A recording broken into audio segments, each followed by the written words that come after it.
Hi guys! Naghahanap ba kayo ng merienda na pwedeng ibenta?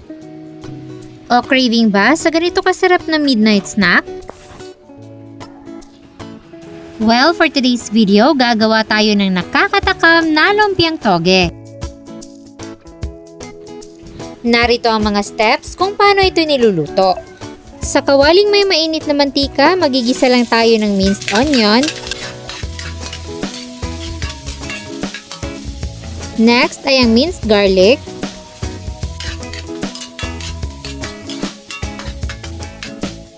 At gagamit tayo ng ground meat. Pwedeng pork or chicken, pero sa niluto ko ngayon ay chicken yung ginamit ko. Igisa lang natin hanggang sa maluto yung chicken. Then mix na natin yung ating sliced carrots, green beans, at yung ating toge. Igisa lang muna natin to ng mabuti.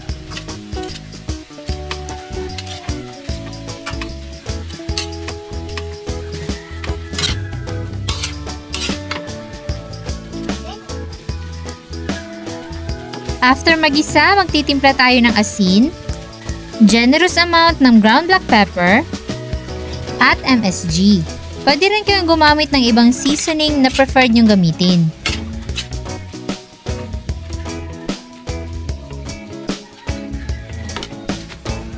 Maglalagay din tayo ng 2 tablespoon ng oyster sauce.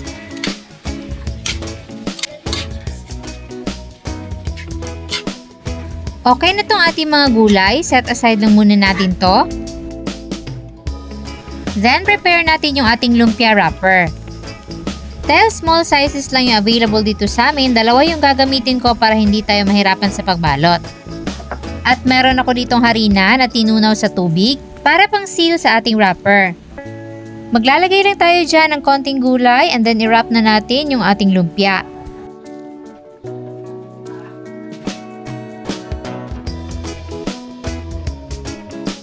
Sigurado magugustuhan nyo to dahil very easy lang gawin at marami kayong magagawa.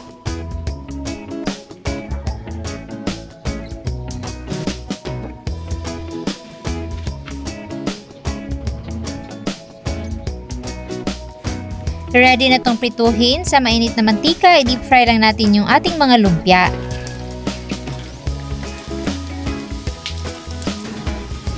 Mabilis lang naman to dahil yung wrapper lang yung kailangan nating lutuin.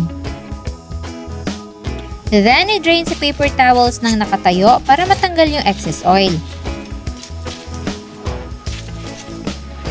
Para sa sausawan, kailangan lang natin ng minced onion, green at red na sili,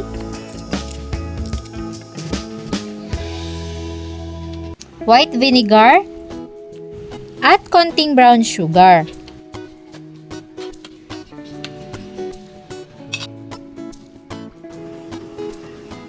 Ayan, at ready nang papakin yung ating napakasarap na lumpiang toge.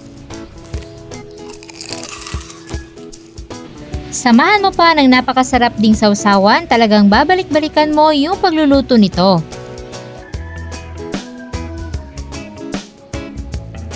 Kaya kung balak mong gumawa nito, ilalagay ko na lang dyan sa ibaba ang kumpletong listahan ng ating mga ingredients.